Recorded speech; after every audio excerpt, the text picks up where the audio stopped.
My dear students, स्वागत है आपका अपने इस यूट्यूब चैनल में जिसका नाम है मिस्टर एजुकेशन। बच्चों, हम लोग रिवीजन कर रहे हैं और रिवीजन में इस वीडियो में हम लोग करने वाले हैं एटॉमिक फिजिक्स। एटॉमिक फिजिक्स के हम लोग 2 वीडियोस करेंगे क्लास 12 स्टैंडर्ड का। ये आने वाले सीबीएसई और आईसीएसई एग्जामिनेशन में बहुत इंपॉर्टेंट होने वाला है, जो टर्म 2 एग्जाम आप देने जाने रहेंगे। ये वीडियो पूरा रिवीजन मेथड पे होगा। ये सपोज करके कि आपने एक बार पढ़ लिया, लेकिन फिर भी हमने इसको इस तरीके से डिजाइन किया है वीडियो को, ताकि जिन्होंने इस लेक्चर को, जो इस चैप्टर को पढ़ चुके हैं उनके लिए भी, साथ ही साथ जो एकदम इस चैप्टर से एकदम नहीं जानते इस चैप्टर को, उनके लिए भी ये इम्पोर्टेंट होने वाला है। तो करना क्या है, एक रफ लीजिए, एक कॉपी लीजिए और पूरी बातों को देखते हुए, नोट करते हुए आगे चलिए। साथ ही साथ आप देखेंगे जब आप प्रीवियस ईयर क्वेश्चन को ट्राई करेंगे तो आप डेफिनेटली पाएंगे कि आपके सारे क्वेश्चंस हो जाएंगे। तो ये 2 वीडियोस आने वाली, एक और वीडियो बहुत जल्द आपके सब्सक्रिप्शन पे दिख जाएगा। तो आप इन 2 वीडियोस को देखकर आप एटॉमिक फिजिक्स का सारा क्वेश्चन कर सकते हैं। तो चलिए शुरू करते हैं। शुरुआत में हम लोग कुछ बात करेंगे। इससे पहले मैं आपको इन्फॉर्मेशन देना चाह रहा हूं कि सेमीकंडक्टर पोर्शन हम लोग कवर कर चुके हैं। तो जो लोग इस वीडियो को पहली बार देख रहे हैं, इस चैनल को पहली बार देख रहे हैं, वो प्लीज जाएं, आप डिस्क्रिप्शन में भी फाइंड कर सकते हैं। आप वहां पे जाके सेमीकंडक्टर वीडियोस जरूर देखें, आपको उससे भी इम्पोर्टेंट क्वेश्चन कवर हो जाएंगे। तो चलिए शुरू करते हैं। एटॉमिक डिस्कस करने वाले हैं एटम। तो बच्चों, एटम का जो मेन हेडिंग्स होने वाला है इस वीडियो कंटेंट में, वो होने वाला है आपका, हमें एटम के बैकग्राउंड में नहीं जाना कि एटम का किसने, जॉन डाल्टन वगैरह वगैरह कुछ नहीं। सबसे पहले आएंगे सीधा रदरफोर्ड मॉडल पे। रदरफोर्ड मॉडल किस बेसिस पे दिया गया था? Rutherford model alpha particle scattering में दिया के बेहाफ पे दिया गया था। ठीक है, तो मैंने तो बाद में लिखा, लेकिन फर्स्ट ऑफ ऑल पहले हम लोग अल्फा पार्टिकल एक्सपेरिमेंट पढ़ेंगे। ठीक है, एक्सपेरिमेंट पढ़ेंगे। उसके बाद तीसरे नंबर पे हम लोग पढ़ेंगे इसका लिमिटेशन, कि रदरफोर्ड मॉडल कहां तक लिमिटेड है। फिर इसके बाद बोहर्स पोस्टुलेट्स क्या होते हैं। 5वें नंबर पे बोहर्स पोस्टुलेट्स उन्होंने H एटम पर अप्लाई किया। 6 नंबर पे हाइड्रोजन स्पेक्ट्रा। ये 6 टॉपिक हम इस वीडियो में कवर करेंगे और ऑल एंड ऑल इस चैप्टर में इतने ही आपके कंटेंट्स हैं। हम इसको थोड़ा सा बढ़ा चढ़ा के डिस्क्रिप्टिव क्लास में डिस्कस करते हैं, बट अगर शॉर्ट टाइम है तो हम जितना कंटेंट आज डिस्कस करने वाले हैं सिर्फ आप उतने पे ही फोकस करें। आप देखेंगे कि आप मुश्किल से 6-7 पन्ने की नोट्स में, 6-7 पेजेस बोलेंगे, 6-7 पेजेस की नोट्स में आप ये चैप्टर कवर कर ले जाएंगे। आई होप आपको मेरी बातें क्लियर समझ में आ गई। चलिए स्टार्ट करते हैं हम लोग रदरफोर्ड मॉडल से पहले अल्फा पार्टिकल एक्सपेरिमेंट।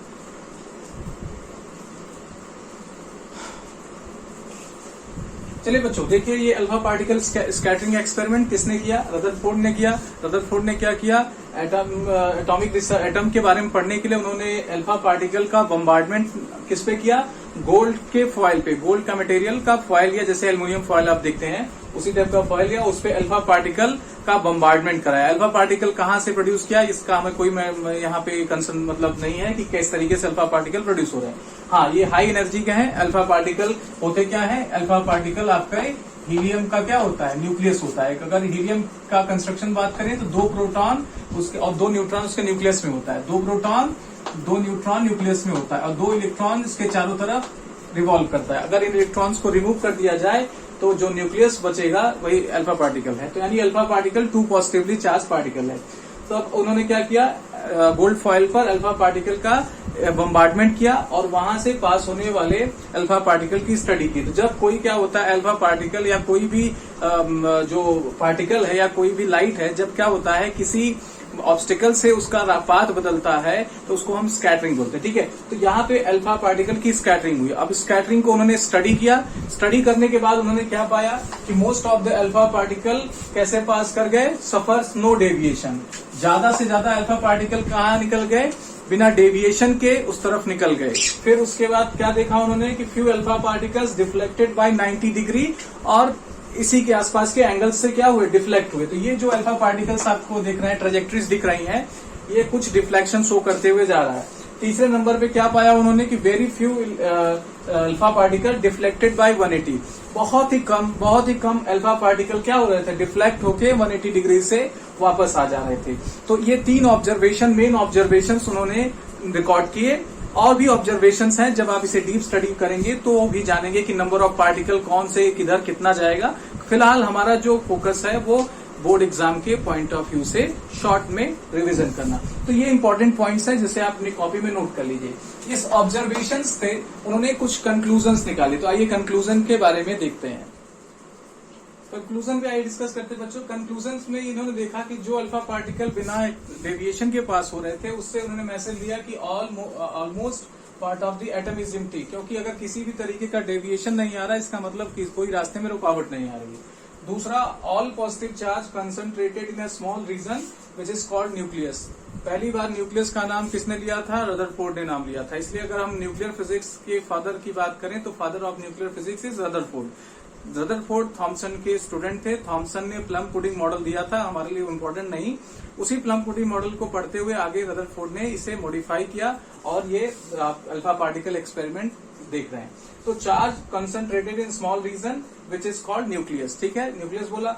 उसके बाद उन्होंने बोला कि इसी न्यूक्लियस के चारों तरफ इलेक्ट्रॉन क्या करेंगे, डिफरेंट ऑर्बिट में रिवॉल्व करेंगे और ओवरऑल जो इलेक्ट्रॉन्स का नंबर होगा वो एग्जैक्टली कितना होगा जितना कि पॉजिटिव चार्ज न्यूक्लियस में है, सो दैट कि हमारा जो एटम होगा उसे इलेक्ट्रिकली न्यूट्रल होना पड़ेगा। तो ये 3 पॉइंट्स में आपने कंक्लूजन्स देखा, ठीक है। तो अब ये कंक्लूजन और ऑब्जर्वेशन और इस डायग्राम को अगर आप बना देते हैं तो रदरफोर्ड एक्सपेरिमेंट में अगर क्वेश्चन पूछ रहा है कि what is the alpha particle experiment, demonstrate its observation and conclusion, then you can write this, ठीक है। आप इसे लिखेंगे, आप पूरा नंबर पाएंगे। आई थिंक आपने नोट कर लिया। आप वीडियो को पॉज करके भी नोट कर सकते हैं। चलिए आगे चलते हैं, डिस्कस करते हैं नेक्स्ट पॉइंट जो इसी का हिस्सा है, क्लोजेस्ट अप्रोच। चलिए बच्चों, क्लोजेस्ट अप्रोच की बात करते हैं। तो हमने अल्फा पार्टिकल एक्सपेरिमेंट में देखा कि अल्फा डिफरेंट स्पीड के different alpha particles different angles से क्या हो जा रही हैं, स्कैटर्ड हो जा रही हैं। तो हमें ये देखना है कि हमारा जो अल्फा पार्टिकल है वो एटम के कितने इनसाइड तक जा पाता है। तो क्लोजेस्ट अप्रोच क्या है कि एटम के सेंटर से कौन सी मिनिमम डिस्टेंस होगी जो हमारा अल्फा पार्टिकल अप्रोच कर सकता है। क्या होगा कि अल्फा पार्टिकल हमारा पॉजिटिवली चार्ज पार्टिकल है, जब ये एटम को अप्रोच करेगा न्यूक्लियस में पॉजिटिव चार्ज जो है प्रेजेंट उसको रिपल्सन करना स्टार्ट करेगा, तो इसकी काइनेटिक एनर्जी क्या होती जाएगी, डिक्रीज होती जाएगी और काइनेटिक एनर्जी किस में कन्वर्ट होगी, पोटेंशियल एनर्जी में। तो काइनेटिक एनर्जी पोटेंशियल एनर्जी में कन्वर्ट होते होते एक ऐसा डिस्टेंस आएगा जहां पे काइनेटिक एनर्जी पूरी की पूरी पोटेंशियल एनर्जी में कन्वर्ट हो जाएगी। वहां का डिस्टेंस हम लोग सेंटर से निकाल लेंगे, ठीक है। तो इस डिस्टेंस को हम क्या बोलेंगे, क्लोजेस्ट अप्रोच। तो अब हम लोग क्या थियरी लगाने वाले हैं कि नेट के is the kinetic energy of alpha particle. तो काइनेटिक एनर्जी कहाँ कर रहे हैं हम, पोटेंशियल एनर्जी में कन्वर्ट कर रहे हैं। जिस डिस्टेंस पे हो जाने वाला है वही हमारा क्लोजेस्ट अप्रोच। तो काइनेटिक एनर्जी को के सपोज कर लिया। अब पोटेंशियल एनर्जी कितना होता है, दो चार्ज पार्टिकल का पोटेंशियल एनर्जी कितना होता है, 1/4πε0 1/4πε0 Q1 Q2/r। तो Q1 कितना होगा, एटम में प्रेजेंट चार्ज, एटम के न्यूक्लियस में प्रेजेंट पॉजिटिव चार्ज। तो सपोज कर लो जेड इसका एटॉमिक नंबर है, तो कितना चार्ज हो जाएगा, जेड टाइम्स ई। इसमें किसी को प्रॉब्लम नहीं होनी चाहिए। और यहाँ पे अल्फा पार्टिकल आ रहा है, alpha particle 2 positively charge particle है। तो ये जेड ई और 2e डिस्टेंस हम लोग क्या सपोज कर ले रहे हैं, R0, ठीक है। तो R0 ही तो हमारी क्लोजेस्ट अप्रोच है। We have to find the closest approach. तो इस फॉर्मूले को मॉडिफाई करके हमने देखा कि R0 जो होने वाला है वो 2Ze²/4πε0k। बच्चों इस पर एक न्यूमेरिकल फिक्स है, इसलिए इसको ध्यान से देखकर नोट कर लीजिए और इसमें रिलेशन निकाल सकते हैं R0 is inversely proportional to k। यानी काइनेटिक एनर्जी ज्यादा होगा तो हमारा जो क्लोजेस्ट अप्रोच मतलब कितना अंदर जा पा रहे हैं वो ज्यादा होगा। क्लोजेस्ट अप्रोच हम लोग न्यूक्लियस के सेंटर से निकालते हैं, तो ये दूरी कम हो जाएगी लेकिन हम ज्यादा अंदर जा पाएंगे, यानी हमारा अल्फा पार्टिकल ज्यादा एटम के इनसाइड में जा पाएगा, ठीक है। ये आप नोट कर लीजिए, इसका एक न्यूमेरिकल फिक्स मान के चलिए कि ये इससे आता है।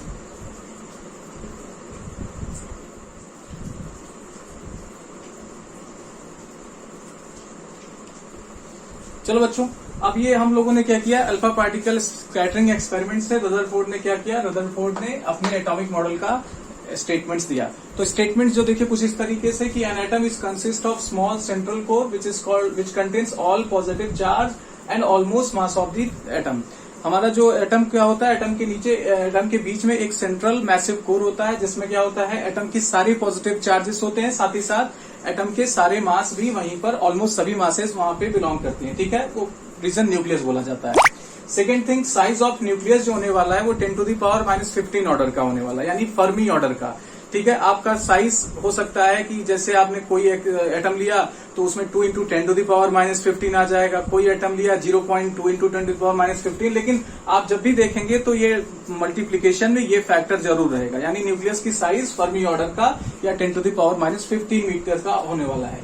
Nucleus is surrounded by definite number of electron so that atom becomes neutral, electrically neutral.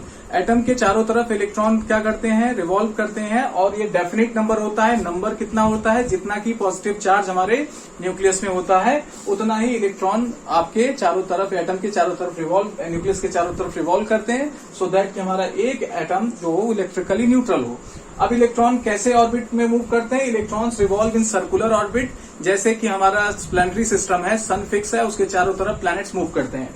तो ये आपके रदरफोर्ड की क्या थी, स्टेटमेंट्स थी, जिसे हम रदरफोर्ड मॉडल के नाम से जानते हैं। अब रदरफोर्ड मॉडल की क्या जो लिमिटेशंस है, जरा उसको डिस्कस करते हैं। इस सब पॉइंट्स को आप कॉपी में नोट्स करें, और आप बिलीव नहीं करेंगे कि आपको अच्छा रिस्पॉन्स मिलेगा एग्जाम में। आइए बच्चों, बात करते हैं लिमिटेशन की। रदरफोर्ड मॉडल की कुछ कमियां थी। कमियां ये थी कि जब उन्होंने बताया कि न्यूक्लियस के बारे में दैट्स गुड, लेकिन जब उन्होंने कहा कि इलेक्ट्रॉन सर्कुलर ऑर्बिट में मूव करता है, तो यहाँ पर वो बातों को बताने में फेल हो गए। क्यों? क्योंकि अगर एटम क्या है, अगर हम बात करें, जैसे यहाँ पर देखिए, इलेक्ट्रॉन अगर मान लीजिए सर्कुलर ऑर्बिट में रिवॉल्व कर रहा है, तो सर्कुलर में ऑर्बिट में रिवॉल्व करते हुए कोई ऑब्जेक्ट रहता है, तो चाहे वो यूनिफॉर्म सर्कुलर मोशन हो या नॉन यूनिफॉर्म सर्कुलर मोशन, ऐसे में ऑब्जेक्ट क्या करता है, हमेशा एक सेंट्रीपिटल एक्सेलरेशन शो करता है। क्योंकि इलेक्ट्रॉन हमारा चार्ज पार्टिकल है, और एक्सेलरेटेड चार्ज हमेशा क्या करता है, एमिटेड करता है हमारा रेडिएशन, इलेक्ट्रोमैग्नेटिक वेव। तो यहाँ सर्कुलर ऑर्बिट में मूव करते हुए इलेक्ट्रॉन क्या करेगा, सेंट्रीपिटल एक्सेलरेशन शो करेगा, जिसकी वजह से एक्सेलरेटेड चार्ज के रूप में इसे क्या करना चाहिए, एनर्जी एमिट करना चाहिए इलेक्ट्रोमैग्नेटिक वेव के फॉर्म में। और जब एनर्जी लूज करेगा तो इसको क्या आना चाहिए, लोअर ऑर्बिट्स में आना चाहिए। तो अगर ये तीसरे ऑर्बिट्स में सपोज है, तीसरे ऑर्बिट्स में था, तो तीसरे से दूसरे, दूसरे से पहले, और पहले से फाइनली इसको कहाँ चला जाना चाहिए, न्यूक्लियस में चला जाना। लेकिन प्रैक्टिकली ऐसा देखने को नहीं मिलता। तो it does not explain the stability of the atom. तो एटम किस तरीके से एटम स्टेबल है, इस स्ट्रक्चर को रखते हुए, इस बात का एक्सप्लेनेशन रदरफोर्ड मॉडल से नहीं मिलता। फिर इसके बाद आती है, it does not explain the characteristics spectra. आपने बच्चों पढ़ा होगा इलेक्ट्रोमैग्नेटिक वेव के बारे में। तो आपने ये पढ़ा कि जब भी क्या होता है, एक्सेलरेटेड चार्ज होता है, तो उसको क्या करना होता है, रेडिएशन एमिट करना होता है। तो अगर हम बात करें यहाँ पे, अभी हम आगे भी देखेंगे कि जब कोई एटम क्या होता है, इलेक्ट्रॉन उसके एक्साइट होते हैं, एक्साइट होकर लोअर ऑर्बिट में आते हैं, तो एनर्जी रिलीज करते हैं। अब अकॉर्डिंग टू रदरफोर्ड ये क्या होने चाहिए, अगर ये सपोज करो इलेक्ट्रॉन मान लो कि यहाँ से यहाँ आता है, तो ये कुछ एनर्जी एमिट किया, सपोज E1 किया, तो यहाँ से यहाँ आया तो E2 किया, मतलब ये एनर्जी अलग अलग आती है प्रैक्टिकली। लेकिन अकॉर्डिंग टू रदरफोर्ड मॉडल, जब इलेक्ट्रॉन तीसरे से दूसरे लेवल, दूसरे से पहले लेवल, यानी हर एक लेवल के बीच में जो ट्रांजिशन का गैप है या जो एनर्जी एमिट होगी, वो एनर्जी रदरफोर्ड मॉडल के अकॉर्डिंग सेम होता है। लेकिन ऐसा हमें देखने को नहीं मिलता। हमें देखने को मिलता है कि ये एनर्जी गैप अलग अलग होती है। इसे हम बोहर्स मॉडल के थ्रू देखेंगे भी, इसी वीडियो में देखेंगे, इसलिए थोड़ा सा पेशेंस बनाए। फिलहाल ये जान लीजिए कि ये कैरेक्टरिस्टिक स्पेक्ट्रा को एक्सप्लेन नहीं करते। तो ये दो मुद्दों पे, ये दो मेन बातों पर रदरफोर्ड मॉडल क्या होता है, फेल होता है। इसी को दूर करते हैं बोहर्स अपने एटॉमिक मॉडल में। तो आइए चलते हैं मेन टॉपिक की तरफ, बोहर्स एटॉमिक मॉडल। आइए बच्चों देखते हैं बोहर्स एटॉमिक मॉडल। बोहर्स ने क्या किया, एटॉमिक मॉडल दिया अपना रदरफोर्ड के फेल्योर के बाद। अब इन्होंने क्या किया, रदरफोर्ड के मॉडल को कमी जो थी उसको एक्सप्लेन करने के लिए, साथ ही साथ अपने मॉडल को प्रूव करने के लिए कुछ एजम्पशंस किए, जिस एजम्पशन को हम लोग पोस्टुलेट्स के फॉर्म में जानते हैं। ठीक है, तो पोस्टुलेट में पहला पोस्टुलेट क्या था, electron can revolve in those circular orbit in which their angular momentum, यहाँ पे मैंने शॉर्ट जगह कम होने की वजह से शॉर्ट में लिखा है, ये एंगुलर मोमेंटम L है। L की जो वैल्यू होगी NH/2π। जैसे कोई ऑब्जेक्ट क्या है, सर्कुलर मोशन कर रहा है, तो सर्कुलर मोशन करते हुए क्या करना पड़ेगा, इसे कुछ एंगुलर मोमेंटम शो करना पड़ेगा ना, mvr अपॉन, आपने पढ़ा होगा इसे 11th में, L = mvr। तो इस MBR की जो वैल्यू होनी चाहिए वो कितना होना चाहिए, NH/2π, जहां पे n क्या है, n प्रिंसिपल क्वांटम नंबर, यानी जो हमारे एटम में ऑर्बिट्स होती हैं, यानी पहला, दूसरा, तीसरा, उसकी वैल्यूज है, यानी 1 2 3 4, यानी पहले ऑर्बिट में रहना है तो एंगुलर मोमेंटम कितना शो करना पड़ेगा, h/2π, दूसरे ऑर्बिट में रहना है तो 2h/2π, तीसरे ऑर्बिट में रहना है तो 3h/3π। यानी अगर एक इलेक्ट्रॉन h/2π एंगुलर मोमेंटम रखता है तो वो फर्स्ट ऑर्बिट में सुख से रह सकता है, 2h/2π रखता है तो वो कहाँ रह सकता है, दूसरे ऑर्बिट में सुख चैन के साथ रह सकता है, 3h/2π रखता है तो तीसरे ऑर्बिट, और NH1 मतलब किसी भी nth ऑर्बिट के लिए। अब अच्छा ठीक है, तो ये इनके लिए क्या है, परमिसिबल ऑर्बिट्स है, और साथ ही साथ यहाँ पे जो क्या हो रहा है, इलेक्ट्रॉन कहाँ पे रहेंगे इसका कॉन्सेप्ट आ रहा है, तो इसलिए क्या बोलते हैं, इसको बोलते हैं क्वांटाइजेशन कंडीशन, ठीक है, या क्वांटाइजेशन पॉस्टुलेट बोल सकते हैं, पहला। दूसरा, व्हाइल रिवॉल्विंग इन परमिटेड ऑर्बिट, परमिटेड ऑर्बिट मतलब कि जो इलेक्ट्रॉन जैसा एंगुलर मोमेंटम रखेगा उसी तरीके का वो उसी लेवल का ऑर्बिट रखेगा। तो अगर h/2π रख रहा है तो उसके लिए परमिट ऑर्बिट कौन है, 1, दूसरा ऑर्बिट अगर 2h/2π रख रहा है तो दूसरा ऑर्बिट परमिटेड है, इसी तरीके से 3h/2π रख रहा है तो ये 2 है, तो क्या हो जाएगा, तीसरा ऑर्बिट। तो ये इनकी परमिटेड ऑर्बिट है। तो जब इलेक्ट्रॉन परमिटेड ऑर्बिट में होगा तो एनर्जी को रेडिएट नहीं करेगा, ये नेचुरली बातों को समझा रहे। देखिए ये एजम पॉस्टुलेट्स है, पॉस्टुलेट्स की प्रूविंग नहीं होती। रदरफोर्ड मॉडल की यही कमी थी कि वो इस बात को नहीं कह रहे थे कि उनके अकॉर्डिंग करना चाहिए। बोर्स ने कहा कि कोई बात नहीं करता तो कोई बात नहीं है, मेरे पास प्रूविंग नहीं, तो हम इसी को पॉस्टुलेट मान लेते कि ये नेचुरली हो रहा है। तो जब भी इलेक्ट्रॉन परमिटेड ऑर्बिट में होगा, इलेक्ट्रॉन एनर्जी एमिट नहीं करेगा। लेकिन अगर वो परमिटेड ऑर्बिट नहीं है, जैसे उसका एंगुलर मोमेंटम h/2π है, हम जबरदस्ती उसको भेज दिए, चल बेटा तीसरे ऑर्बिट में चल, है ना, यहाँ पे भेज दिए, तो अब ये क्या होगा, बेचारा वहां ज्यादा देर रहेगा नहीं। क्यों? क्योंकि ये परमिटेड ऑर्बिट नहीं है, दूसरे का घर है, तो इसको क्या होना पड़ेगा, अपनी ऑर्बिट में आना पड़ेगा। और जब अपनी ऑर्बिट में आएगा तो इसके लिए फिर एक और रूल दिया जिसको हम नेक्स्ट स्लाइड में देखेंगे। चलिए देखिए, जो लास्ट पॉस्टुलेट है वो क्या है कि when an electron jump from energy level E2 to E1, किसी हायर एनर्जी लेवल E2 से E1 में जब आएगा तो ये क्या करेगा, then it emits photon, radiation emit करता है। और रेडिएशन किस फॉर्म में करता है, फोटोन के फॉर्म में करता है। तो वो उस फोटोन की एनर्जी कितनी हो जाएगी, सिंपल जितना एनर्जी गैप होगा। भाई देखो, इलेक्ट्रॉन बड़े ईमानदार होते हैं, अगर वो दूसरे से पहले ऑर्बिट में जा रहे हैं तो एग्जैक्टली एनर्जी गैप के इक्वल में एनर्जी एमिट करेंगे। ऐसा नहीं कि आधा दिया चलो भाई काम चला लेंगे, ऐसा नहीं, पूरी एनर्जी एमिट करेंगे। तो E2 - E1, अब ये एनर्जी फोटोन के फॉर्म में होगी, तो इसका एनर्जी क्या हो जाएगा, प्लांक्स क्वांटाइजेशन रूल से आपने पढ़ा होगा, जिसे बाद में एल्बर्ट आइंस्टीन ने क्या बोल दिया था, फोटोन बोल दिया था क्वांटा के। तो यहाँ पे इसकी फ्रीक्वेंसी निकाल सकते हैं E2 - E1, इसे क्या बोलते हैं, फ्रीक्वेंसी पॉस्टुलेट, जहां से हम लोग क्या कर सकते हैं, फ्रीक्वेंसी कैलकुलेट कर सकते हैं, फ्रीक्वेंसी कंडीशन बोल सकते हैं। तो ये तीन पॉस्टुलेट्स को बोहर ने एज्यूम किया और इसी को लगाया एटम्स पर। मतलब ये क्या थे, ये रूल्स थे।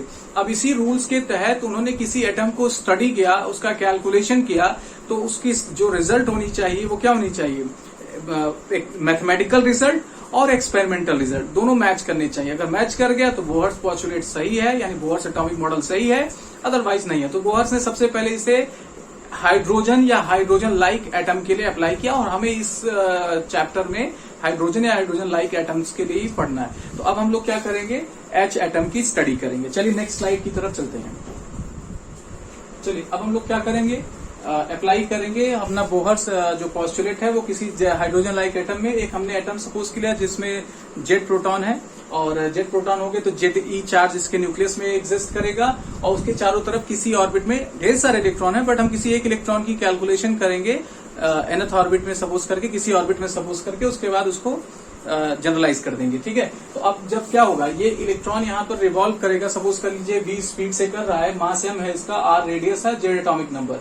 तो इसे क्या करना होगा, उस सेंट्रीपिटल फोर्स की जरूरत पड़ेगी। ठीक है, वो सेंट्रीपिटल फोर्स कहाँ से आएगा, वो आएगा इस पॉजिटिव चार्ज और इस न्यूक्लियस इलेक्ट्रॉन के नेगेटिव चार्ज के कारण आएगा। ठीक है, मतलब इनके बीच लगने वाला फोर्स आपके सेंट्रीपिटल फोर्स का काम करेगा। तो mv²/r ये होता है सेंट्रीपिटल फोर्स का फॉर्मूला। तो रिक्वायर्ड सेंट्रीपिटल फोर्स फॉर्मूला किसके इक्वल हो जाएगा, हमारे इलेक्ट्रोस्टैटिक फोर्स के बराबर। तो उसमें क्या होता है, K(Q1Q2)/r²। तो K हमारा 1/4πε0, जहां पे जरूरत होगा पुट कर लेंगे। Ze क्या है, एटम में पॉजिटिव चार्ज, इसे हम Q1 सपोज कर लें, और इलेक्ट्रॉन रिवॉल्व कर रहा है तो इसे इलेक्ट्रॉनिक चार्ज E से रिप्रेजेंट कर सकते हैं। इनके बीच का डिस्टेंस R है तो R², ठीक है। तो ये हो गया आपका बेसिक मैकेनिक्स का फॉर्मूला हम कह सकते हैं, जिसमें सेंट्रीपिटल को हमने इलेक्ट्रोस्टैटिक के इक्वल किया।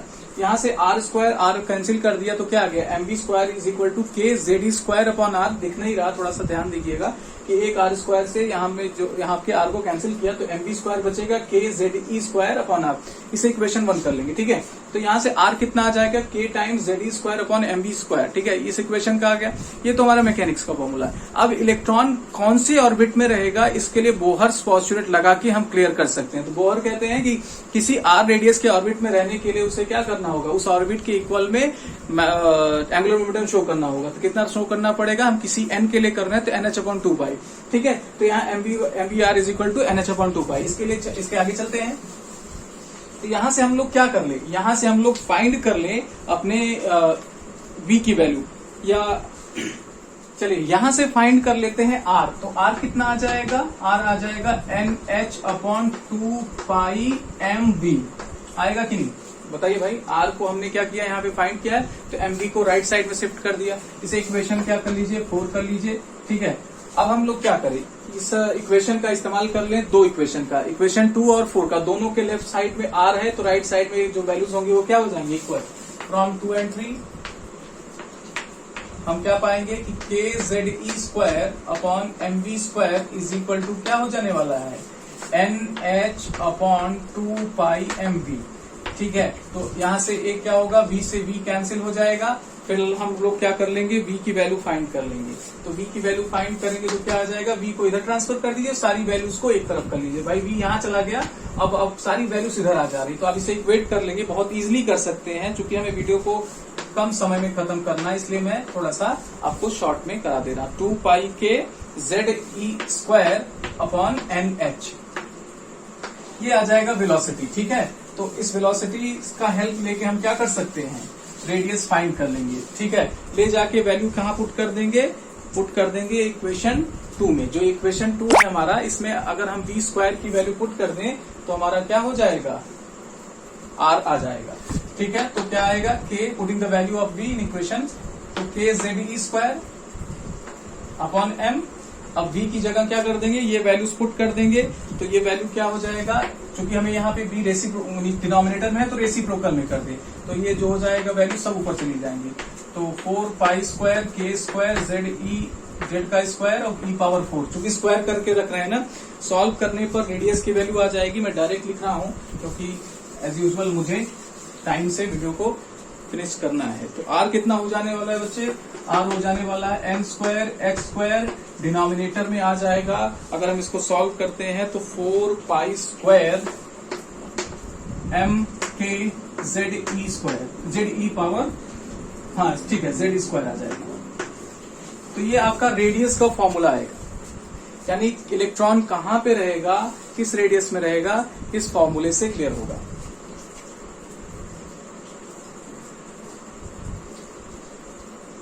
राइट। तो यहां से देख सकते हैं R की जो प्रोपोर्शनैलिटी है वो n² पे है, कि बाकी सब देखिए h², 4πm zk Z² ये सब कांस्टेंट है, तो R is proportional to n²।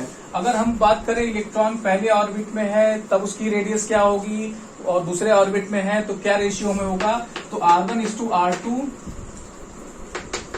is to R3 dot dot क्या हो जाएगा। अगर हमारा पहला ऑर्बिट क्या है, 1 का है तो दूसरा क्या हो जाएगा, 2 का हो जाएगा, तीसरा कितने का हो जाएगा, 9 का हो जाएगा, चौथा 16 का हो जाएगा। मतलब पहला ऑर्बिट की रेडियस अगर x है तो दूसरे का 2x हो जाएगा, तीसरे का 4 हो जाएगा, ठीक है, 4 हो जाएगा क्योंकि 2 का स्क्वायर होगा ना, 4x हो जाएगा, 9x हो जाएगा और 16x हो जाएगा, सो ऑन, ठीक है।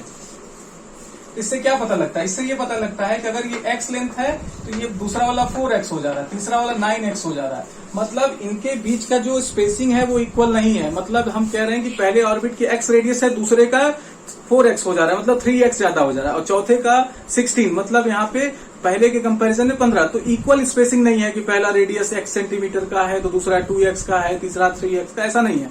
ऑर्बिट्स क्या है, अनइक्वल स्पेसेस हैं, ठीक है। उनके बीच का क्या रेशियो होगा, आप इसे डायरेक्टली फाइंड कर सकते हैं, ठीक है। तो यहां से हम लोगों ने रेडियस फाइंड कर लिया और रेडियस से हम लोग वेलोसिटी का भी एक्सप्रेशन फाइंड किए थे। तो वेलोसिटी कितना आया था 2 पाई के ZE स्क्वायर अपॉन NH, ठीक है। तो यहां से अगर हम लोग वेलोसिटी का रेशियो फाइंड करना चाहें तो क्या आ जाएगा V अपॉन N, यानी पहले ऑर्बिट में वेलोसिटी अगर बात करें, दूसरे ऑर्बिट में स्पीड की वेलोसिटी नहीं स्पीड की बात करेंगे, तो इसका रेशियो क्या होता जाएगा 1/1:1/4:1/6/9 सो ऑन। तो इस तरीके से आपको क्या मिलेगा, रेशियो मिलते हुए बढ़ते हुए मिलता जाएगा।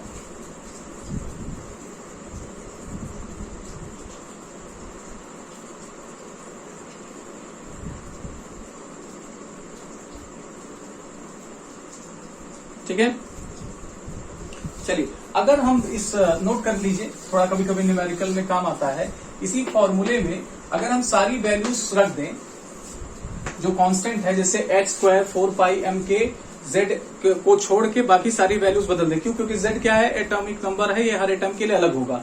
तो ये जो वैल्यू आती है वो आ जाती है 0.53 अपॉन z, है ना, z एंगस्ट्रॉम।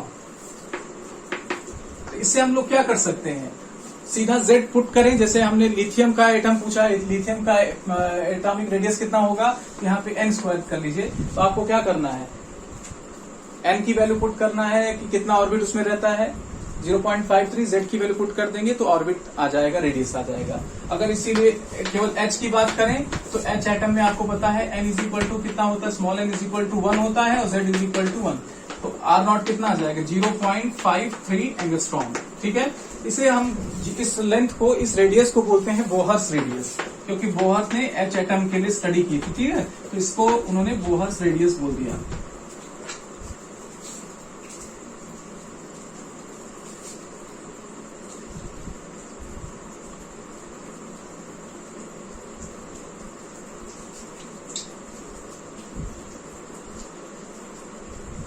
ठीक है, तो हमने इलेक्ट्रॉन की क्या की, एनर्जी रेडियस निकाल लिया, वेलोसिटी निकाल लिया। नेक्स्ट इंपॉर्टेंट फैक्टर है एनर्जी। चलिए बच्चों, अब बात करते हैं किसी ऑर्बिट में इलेक्ट्रॉन की एनर्जी क्या होने वाली है। तो एनर्जी दो तरीके की होती है, काइनेटिक एनर्जी है जिसको हाफ mv स्क्वायर से कैलकुलेट करेंगे। अभी हम लोगों ने जब शुरुआत किया था तो याद करो कि mv स्क्वायर को इक्वेट किया था के Z square upon R square से। तो यहां से हम सॉल्व करें तो mv स्क्वायर क्या आ जाएगा, के जेड स्क्वायर अपॉन आर। क्यों, क्योंकि एक आर कैंसिल कर देगा तो इस तरफ केवल mv स्क्वायर बचेगा। क्यों, अब इसमें क्या करना है, केवल हाफ ऐड कर दें, तो दोनों तरफ हाफ ऐड कर देंगे तो हाफ mv स्क्वायर कितना हो जाने वाला, जेड स्क्वायर अपॉन 2r। तो ये काइनेटिक एनर्जी ऑफ इलेक्ट्रॉन आ गया। नेक्स्ट पे हमको क्या करना है, पोटेंशियल एनर्जी। पोटेंशियल एनर्जी कैसे कैलकुलेट करेंगे, इलेक्ट्रोस्टैटिक पोटेंशियल एनर्जी है के Q1 Q2 बाई आर। तो के यहाँ पे माइनस आ जाएगा, क्यों, क्योंकि एक पॉजिटिव चार्ज न्यूक्लियस है और इलेक्ट्रॉन क्या है, नेगेटिवली चार्ज। तो minus K Z square upon R, ठीक है। Total energy is the sum of kinetic and potential energy. दोनों एनर्जी सम कर दो तो देखो Z square upon R, Z square upon R और के कॉमन है, 2 क्या हो जाएगा, कांस्टेंट हो जाएगा। मतलब ये इस टर्म का ये हाफ है। तो जब आप क्या करेंगे, माइनस हाफ में आप -1 में जब हाफ ऐड कर देंगे तो क्या हो जाएगा, माइनस हाफ बचेगा, तो केवल क्या आ जाएगा, minus K Z square upon 2r। इससे आप ये कंक्लूड कर सकते हैं कि काइनेटिक एनर्जी टोटल एनर्जी का क्या होता है, माइनस, जस्ट अपोजिट होता है ना। काइनेटिक एनर्जी में अगर माइनस लगा दो तो यही एक्सप्रेशन आ गया। इससे एक और कंक्लूजन आप निकाल सकते हैं। अब इन दोनों को ऐड करने के बाद आर की जो परमिशिबल रेडियस है उसकी वैल्यू रख देंगे तो टोटल एनर्जी का एक्सप्रेशन क्या आता है, En is equal to 2 pi square M K Z square E power 4, ठीक है। तो ये आपके अच्छा के स्क्वायर भी होगा, एनर्जी का फॉर्मूला है। तो किसी ऑर्बिट में एनर्जी रखने के लिए इतना एनर्जी रखना पड़ेगा, ठीक है। और ये सब किससे डिसाइड हो रहा है, एंगुलर मोमेंटम से। तो फिलहाल अगर हम ई का डिपेंडेंस देखें तो ई का डिपेंडेंस किस पे आ रहा है, Z square upon N square और समथिंग एक कांस्टेंट है ना। तो इसको हम लोग ऐसे लिख सकते हैं, ये देखिए 2 पाई स्क्वायर एम के square E power 4 H power 2, ये सब क्या है, कांस्टेंट ही तो है। तो जो प्रोपोर्शनलिटी आ जाएगी वो क्या आ जाएगी, E is proportional to minus Z square N power 2,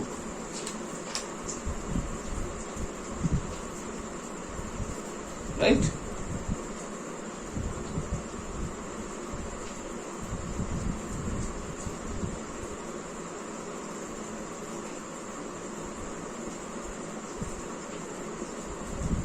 note कर लिया सबने। नोट कर लिया, ठीक है।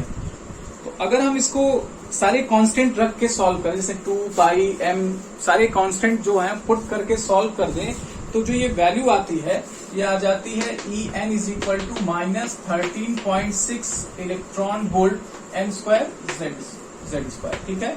ये एनर्जी इलेक्ट्रॉन वोल्ट में आएगा। तो आप इसमें क्या करें, किसी और जिस एटम की बात कर रहे हैं उसका z रख दीजिए, जिस ऑर्बिट की बात कर रहे हैं वहां का n रख दीजिए, तो आप निकाल सकते हैं किस ऑर्बिट में कितनी एनर्जी रहने वाली है।